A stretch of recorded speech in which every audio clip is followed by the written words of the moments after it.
রব্বুল আলামিন কালামে পাকের মধ্যে বলছেন ওয়ালা তাকরাবুজ জিনা ইন্নাহু কানা ফাহিশা, তোমরা জিনার কাছে কিনারেও যাও না। এমন না যে তোমরা জিনা করিও না, ওয়ালা তাকরাবুজ জিনা, তোমরা জিনার কাছে কিনারেও যাও না।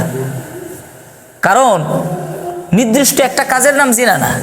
চোখ দিয়ে দেখা চোখের জিনা, অন্তরে চিন্তা ভাবনা করা এটা অন্তরের জিনা, জবান দিয়ে বলা মুখের জিনা, হাত পা দিয়ে হেঁটে যাওয়া পায়ের জিনা, হাত ব্যবহার করা হাতের জিনা।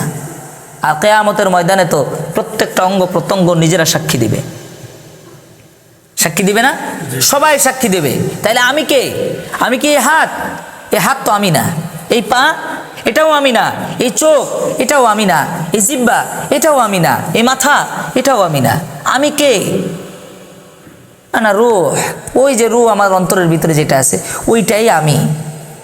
এই জন্য তো আল্লাহ তাআলা আলমে আরওয়াহে যখন উঠাইছিলেন তখন কি আমাদের শরীর ছিল? আমাদের দেহ ছিল? কিছুই ছিল না। তবু আল্লাহ তাআলা বললেন আলাস্তু বিরব্বিকুম, আমরা বললাম না ক্বালু বালা।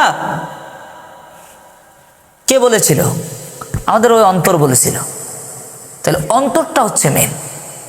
আর ওই অন্তরের জায়গাটাই বেহায়াইকে সরাই দেওয়া, ওই জায়গার থেকে বেহায়াইটাকে দূর করে ফেলা, এইটা সবচেয়ে বেশি জরুরি।